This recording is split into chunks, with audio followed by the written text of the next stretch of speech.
Alright, what's going on guys? Welcome to the final match with Budget Eldrazi and Taxes. We have 2 lands. This is pretty okay. We're going to keep it. We do really need a 3rd land, but it's decent.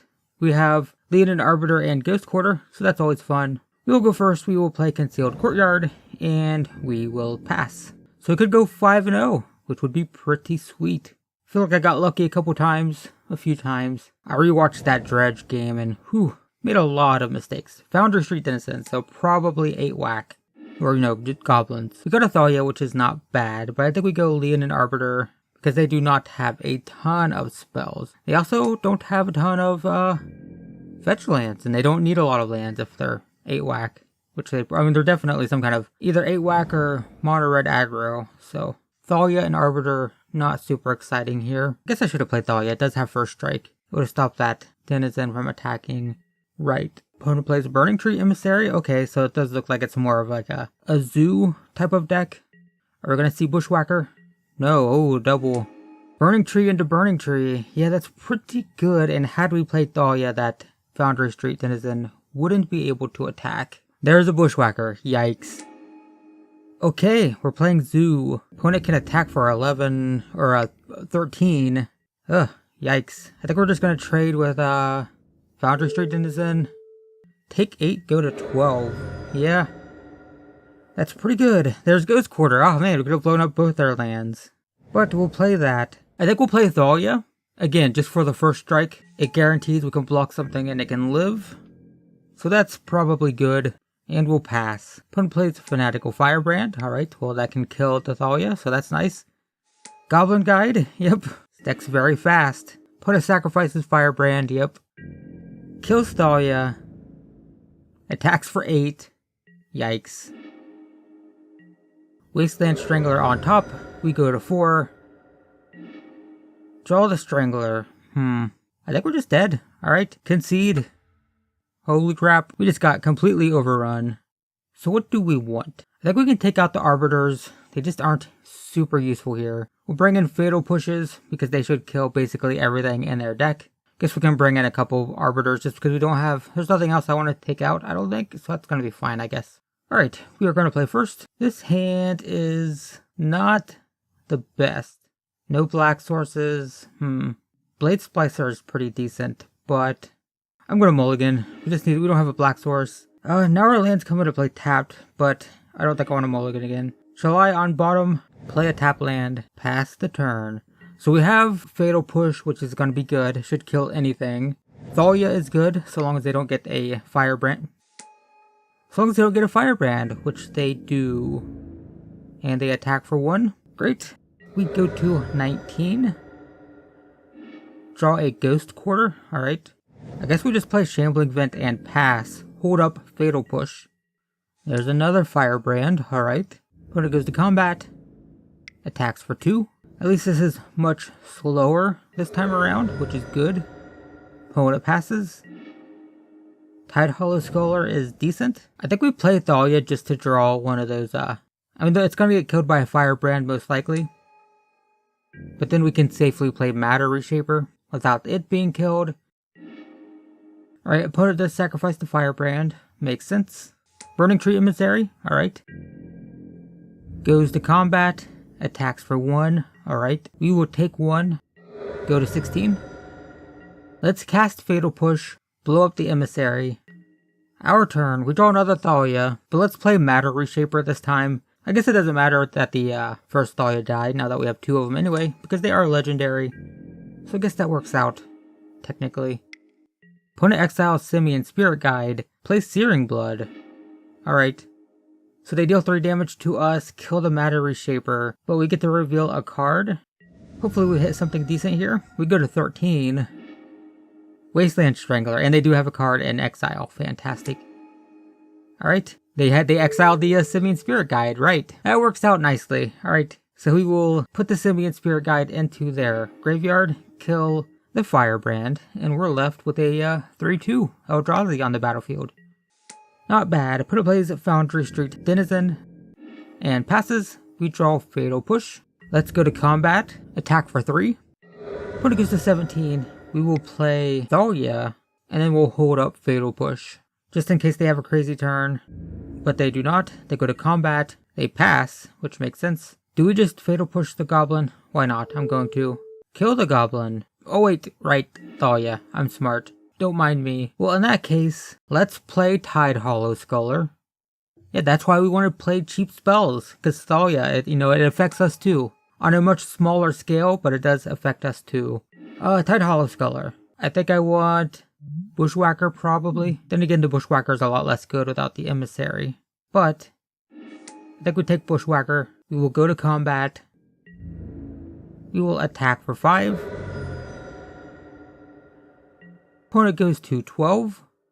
And we will pass. Opponent plays Legion Loyalist. Triggers Foundry Street Denizen, which goes to a 2/1. And they will attack with it. That's fine. We go to 11. Opponent plays Burning Tree Emissary, second main phase. I mean, they could have gotten an extra damage, but alright. And opponent passes. We draw Shalai. They only have a Spirit Guide in hand, so I think let's blow up the Loyalist. We'll go to combat. We will attack for 5. Opponent's going to go to 7. And we will pass. So we're winning the race. I guess the only issue would be if they draw another Bushwhacker, but even then, it'd only be, 7 damage? 8 damage? And we do have a blocker. Nope, opponent concedes, okay. Alright, I don't think we change anything. I think we just go. Alright, final match. Will we go 5-0? This hand is kind of mediocre. It's painful, but I think we can keep it. We just really want a third land again. Caves of Koilos, not gonna work in our favor.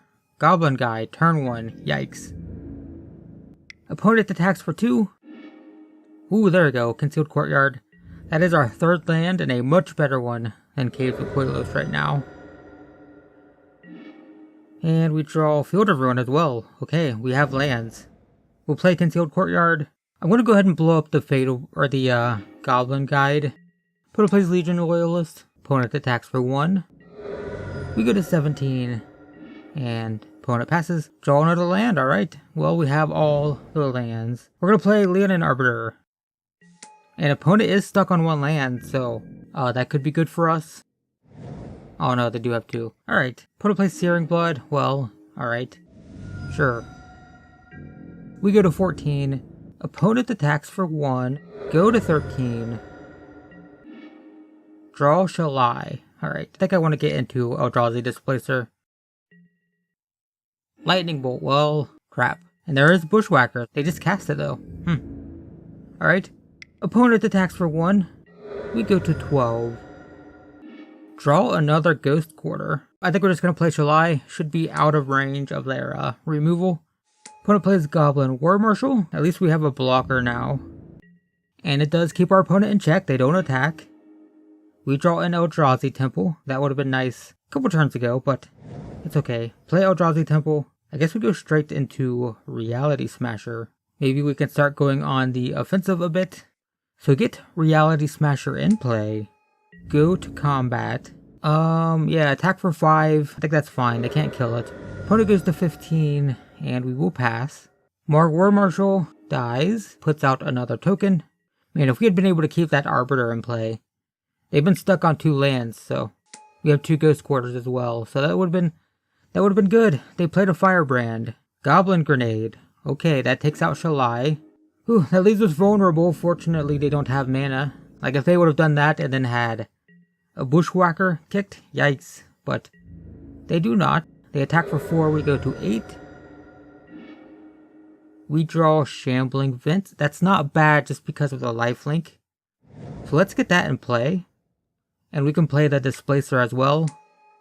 And I don't think it's worth attacking. It's getting sketchy, and we could. But nah. We'll leave blockers up. It's kind of scary to attack right now. With those Bushwhackers and whatnot. And Goblin Grenades. And Lightning Bolts. And just, all of that stuff. Very scary. Don't want to attack. We're going to have to use Shambling Vents just to... Oh, yep, there's a Goblin Grenade. That's 5 damage. So we go to 3. We're in Lightning Bolt range. If they have a Bolt, we're dead. Opponent pays 2 for Bushwhacker. We're not dead because of Eldrazi Displacer, but it kind of sucks. So let's flicker the Loyalist so they can't attack with that. And now if they attack, it's very bad because they're going to lose 2 creatures just to deal 2 damage. And then they won't be able to get through next turn. But they're going to attack anyway, alright. Well, we will block the Firebrand, that's for sure. And we'll block the Bushwhacker, maybe this one. Since the other one's kind of difficult to trigger. I don't think it really matters, but just in case. So we're at 1 life. Yikes. Wasteland Strangler. They do not have any cards in exile. So we could attack for 5. It's just really sketchy. I think I can leave it back for now. Alright, opponent just passes, so that's good. At the end of their turn, let's flicker both of their stuff. Flicker Loyalist. Flicker Bushwhacker. Alright, our turn, we draw Path. That's pretty good, actually. Let's animate the Shambling Vent. And we have enough mana to flicker one of their creatures next turn, or just use Path. The problem is, we still die to Bolt, and we still die to Goblin Grenade. So attack for 2. Opponent's gonna go to 13, we are gonna go to 3. Pass the turn, let's see. Do they draw a Lightning Bolt? Lightning Bolt? No Lightning Bolt, please. Ah, come on. They drew a land, alright. Well, we're gonna flicker the Reckless Bushwhacker. Alright, Bushwhacker tapped, so we don't have to worry about that attacking. Not that it was anyway, I don't think. Alright, our turn, we draw another Eldrazi Temple. That's actually not bad. It can help us activate Displacer multiple times. Let's just go ahead and animate Shambling Vent again. I could have blown up the Loyalist with Path, but I'm really not concerned about dealing damage. I don't care if they block. I mean, if they block, that's good. That means I get to keep Path. All I care about is just gaining life and getting out of range of their burn spells. Lightning Bolt and Goblin Grenade are terrifying right now, so I don't care. If they want to chump block, that's fine. I want life. I really want to get above 5, but at least this turn we're going to be out of range of Bolt, so that's good. Attack for 2. When it goes to 11, we go to 5. So now Goblin Grenade kills us, but that's it. So do they draw it? Oh, come on. No Goblin Grenade. Opponent passes. So end of turn, we will flicker the Bushwhacker, and we will flicker the Loyalist. No blockers. There's another Displacer, not super useful. Let's animate the Shambling Vent. I could Path and then Strangler and kill both creatures, but again, that's not important right now. I need to gain life. I need to get away from 5. So after this attack for 2, opponent goes to 9, we go to 7, presumably. I mean, we're pretty sure they don't have a Bolt or they would have just killed us a turn ago. They do have a Bolt. Oh, yikes. Okay. Well, we can't exile Displacer to itself. Fortunately, we do have another one in hand. But we're going to attack for 2. Opponent's going to go to 9, we go to 7. Whew, so we were like a turn away from death if we hadn't gained a couple life. Fortunately, we were at 5 when they drew the Bolt. And now we're at 7 if they draw Goblin Grenade. But we'll deal 1 damage to ourselves. We are going to go to 6. But we'll get another Displacer in play. Did I tap wrong? I'm sitting here thinking my clients... I did. Okay. Okay. Let's tap correctly. I'm sitting here like, come on, Magic Online. I paid the mana. Let's just go. And then I realized, oh, wait, I tapped wrong. Good. But yeah, there we go. We can still flicker 1 creature. We can block 2. Opponent concedes. Okay. Man, had I not... I skipped a turn on activating or animating Shambling Vent. And had I played defensively, which I obviously didn't, that Lightning Bolt would have killed us. Yeah, gaining life was the most important thing there. And there we go. We got by. You know, that was kind of lucky just because they didn't top deck, you know, Goblin Grenade and Lightning Bolt in time. But still, hey, we are 5-0. 5-0, guys. That was pretty decent. I definitely did not play this deck well. I'll fully admit that. I did not play hardly any test games with this. Normally I build my own decks. So I will play a deck, you know, like 20 or 30 times before I go into recording. This one, you know, it's an established deck. So I bought it. I played like 2 games with it. And I was like, yeah, sure, this is good. We don't really need to test it. It's an established deck. So I definitely wasn't as familiar with it. I don't think I used Displacer to its fullest potential. I don't think I sequenced things right in terms of, you know, what order I played them in and stuff like that. That's just, you know, that's just being new to a deck. It can definitely be a little bit awkward, but hey, we are 5-0, guys. 5-0, so not bad. Anyway, that's it for the series, guys. If you want to see the whole playlist, there will be a link in the description. And if you like this deck, let me know in the comments. I can always play bonus games whenever I want, so feel free to let me know how you felt about the deck in the comments below. But yeah, in the meantime, thanks for watching guys, and I will see you with whatever deck comes next.